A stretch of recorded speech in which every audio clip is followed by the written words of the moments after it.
ಬಾಡ್ ಮನೆಯಲ್ಲಿದ್ದಾಗ ಒಂಟಿ ಮನ ಅದು ಸೆಟ್ಟು ಕಟ್ಕೊಂಡಿವಿ. ಅಲ್ಲಿ ನಾನು ಒಂಟಿ ಮನೆಯಲ್ಲಿದ್ದು ನಮ್ಮ ಸೊಸ ನಾನು ಇಬ್ರು ಇದ್ದು ನಮ್ಮ ಮಕ್ಕಳು ಕೆಲಸ ಕೊಂಡಾಗಿದ್ರು. ಆವಾಗ ಈ ಪಾಠ ಇದು ನರಸಿಂಹಮೂರ್ತಿ ತಮ್ಮ ಬಂದು ನಂದು ಜಮೀನು ಅಂದ್ಬಿಟ್ಟು ನೋಡ್ರಿ 1 ಎಕರೆ ಜೋಳ ನೋಡ್ರಿ ಹೊಡಿಸಿ 1 ಎಕರೆ ಶುಂಠಿ ಹೊಡಿಸಿ ಅಲ್ಲೆಲ್ಲ ನಮ್ಮ ಬಸಿದ್ದೆಲ್ಲ ಹಾಳು ಮಾಡಿ ನಾಶ ಮಾಡಿ ಎಲ್ಲನೂ ಮಾಡಿ ಈಗ ನಾವು ಹಾಸ್ಪಿಟಲ್ ಹೋಗಿ ಕಂಪ್ಲೇಂಟ್ ಕೊಟ್ಟಿವಿ. ಅದರಲ್ಲೂ ನನಗೇನು ದೊರಕಿಲ್ಲ, ನನಗೆ ನ್ಯಾಯನೇ ದೊರಕಿಲ್ಲ ಸರ್. ಪೊಲೀಸ್ನವ್ರು ಬಂದು ಮಾತು ಮಾಡಿಲ್ಲ ನಂಗ. ನೀವು ನನ್ನ ಮಗ ನಿಮ್ಮ ಮನೆಯಲ್ಲಿ ಬರ ಮಾಡ್ತೀರಿ ನನ್ನ ಮಗನ ಸಂಬಂಧು ನನ್ನ ಮಗನ ಫಲ ಮಾಡ್ತೀನಿ ಅನ್ನೋದು ನಿಮ್ಮ ಮನೆ ತಾರಿ ತರ್ರಾಕ್ತೀನಿ ಅನ್ನೋದು ಇಲ್ಲ. ನರಸಿಂಹಮೂರ್ತಿ ತಮ್ಮ ಎಂಟೇಸ ಗಲಾಟೆಯಾಗಿ ಬರೀ ಫ್ಲಾಟ್ಗೆ ಬಂದಿಲ್ವಲ್ಲ ಸರ್ ನೀವು ಸಾರ್ ನನ್ನ ಬೆಳ ನಾಶ ಆಗಿರೋದ ನೀವು ಏನು ನನಗೆ ತಗೊಂಡಿಲ್ಲ.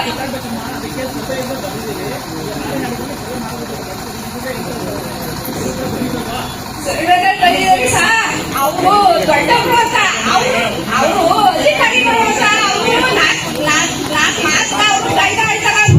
ಈಗ ನಿಮ್ಗೆ ಜಾಗ ಸರ್ವೆ ಮಾಡ್ತಾ ಇದಾರೆ. ನಾಳೆ ಮುಖ್ಯಪ್ಪ ಜಾಗ ಸರ್ವೆ ಮಾಡಿ ನಿಮ್ಮ ಜಾಗ ಯಾವ್ದು ಅಂತ ಬೋರ್ಡ್ ಫಸ್ಟ್ ಫಿಕ್ಸ್ ಆಗ್ಬೇಕು. ಅದನ್ನ ಮಾಡ್ಕೊಡ್ತಾರಲ್ಲ ನಿಮ್ಮ ನರಸಿಂಹಮೂರ್ತಿ ಮಗ ಯಾರು ಗಲಾಟೆ ಮಾಡ್ತಾರೆ ಕರ್ಸಪ್ಪ ಕರ್ಸಿ ಗಲಾಟೆ ಮಾಡೋದು ತಮ್ಮ ಅವ್ರು ಗಲಾಟೆ ಆಯ್ತಮ್ಮ ಅವ್ರನ್ನ ಕರ್ಸಿ ಅವ್ರಿಗೆ ಭದ್ರತೆ ಮಾಡ್ತಾರೆ ನಿಮಗೆ ಗಲಾಟೆ ಬಗ್ಗೆ.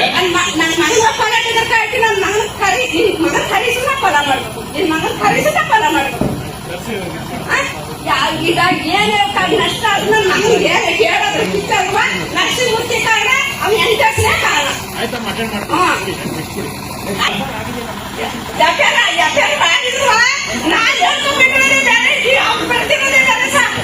ಎಫ್ಐಆರ್ ಆಗಿದೆ ಅಂತಲ್ರಿ? ಕಂಪ್ಲೇಂಟ್ ಕೊಟ್ಟಿದ್ರೆ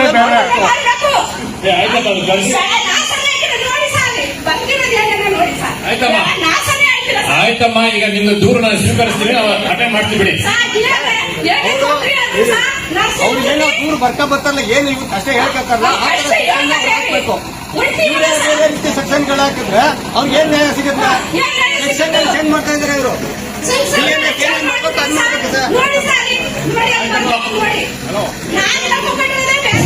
ಈಗ ನೀವು ಏನ್ ಬರ್ಕೊಟ್ಟಿದ್ಯೋ ಅದೇ ಸೆಕ್ಷನ್ ಹಾಕ್ಸಿ ಎಫ್ಐಆರ್ ಹಾಕ್ಸ್ಕೊಡ್ತೀನಿ ಬಿಡಿ. ನೆಕ್ಸ್ಟ್ ಬಿಡಿ ಸರ್. ದಯವಿಟ್ಟು ಒಂದು ಮನವಿ, ಇಲ್ಲಿ ಕುಂತಿರ್ತಕ್ಕಂಥ ಎಲ್ಲ ಪ್ರಗತಿಪರರು, 2 ತಾಲೂಕಿನ ಪ್ರತಿನಿಧಿವಂತರು, ಇಲ್ಲಿ ಒಂದು ದಲಿತ ಚಳವಳಿಯ ಮುಖಂಡರುಗಳ ಬಗ್ಗೆ ಕೆಲವೊಂದು ಮಾತನಾಡಿದ್ರು. ನಾವು ಕೂಡ ಸುಮಾರು 40 ವರ್ಷಗಳ ದಲಿತ ಚಳವಳಿಯಲ್ಲಿ ಸುದೀರ್ಘವಾಗಿ ನಾವು ಹೋರಾಟವನ್ನ ಮಾಡ್ತಾ ಒಂದು ಸಮಾಜದಲ್ಲಿ ತೊಡಸ್ಕೊಂಡು ಬಂದಿರತಕ್ಕಂಥವ್ರು.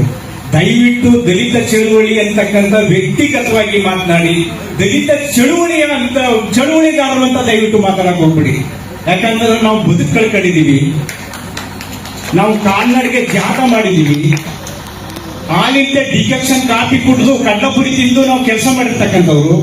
ಯಾವುದೋ ಒಬ್ಬ ವ್ಯಕ್ತಿಯಿಂದ ಎಲ್ಲರೂ ಅದೇ ಒಂದು ಇದರಲ್ಲಿ ನೋಡ್ಲಿಕ್ಕೆ ದಯಮಾಡಿ ಹೋಗ್ಬಾರ್ದು ಅನ್ನೋದು ನನ್ನ 2 ತಾಲೂಕಿನ ಮುಖಂಡರಲ್ಲಿ ಮತ್ತು ಇಲಾಖೆ ಅಧಿಕಾರಿಗಳಲ್ಲಿ ನನ್ನ ಮನವಿ.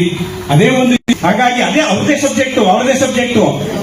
ಈಗ ಬಿದ್ರಳ್ಳಿ ಸರ್ವೆ ನಂಬರು 83 ಸರ್. ನೇರವಾಗಿ ವಿಷಯ ಬಂದ್ಬಿಡಿ. Bidralli survey number 83 sir. 20-25 ಎಕರೆ ಭೂಮಿಯನ್ನ 40-50 ವರ್ಷದಿಂದ ಇವರು ಉಳುಮೆ ಮಾಡ್ತಾ ಇದ್ದಾರೆ.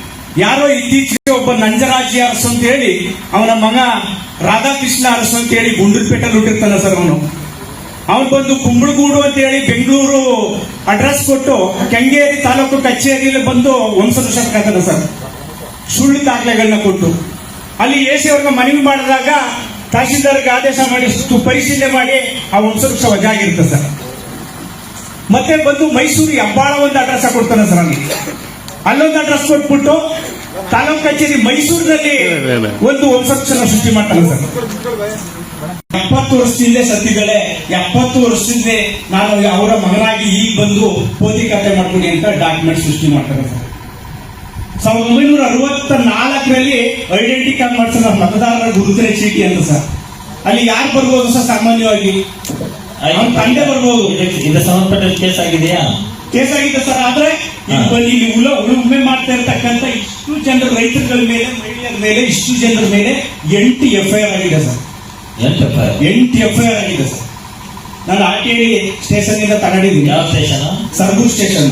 ಈ 8 FIR ಕೂಡ ಒಂದೊಂದಾಗಿ ಇವರು ಜಮೀನು ಉಳಕ್ ಹೋಗ್ತಾಗ, ಮಳೆ ಬಿದ್ದಾಗ ಉಳಕ್ ಹೋದಾಗ ಒಂದೊಂದಾಗಿ ನೋಟಿಸ್ ನ ಕಳಿಸ್ತಾರೆ ಸರ್. ಇವ್ರು ಪೊಲೀಸ್ ಒಬ್ರು ಹೋಗಿ ನೆನ್ನೆ ಹೋಗಿದ್ದಾರೆ ಪೊಲೀಸು. ಸರ್, ಇದರಲ್ಲಿ ಇವ್ರ ಹತ್ರ ಏನೂ ರೆಕಾರ್ಡ್ ಇಲ್ಲ ಸರ್. ಅವ್ರ ಹತ್ರ ರೆಕಾರ್ಡ್ ಎಲ್ಲ ಇದೆ. ಹೊಸದಾಗಿ ದುರಸ್ತಿನೂ ಮಾಡಿಸ್ಕೊಂಡಿದ್ದಾರೆ. ಹೈಕೋರ್ಟ್ ಆರ್ಡರ್ ಪ್ರಕಾರ ರೆಕಾರ್ಡ್ ಮಾಡಿಸ್ಕೊಂಡಿದ್ದಾರೆ. ಮೊನ್ನೆ 1 ತಿಂಗಳು 2 ತಿಂಗಳಿಂದ ಇವರಿಗೆ ಇಂಜೆಕ್ಷನ್ ಆದ್ರೂ ಸಹ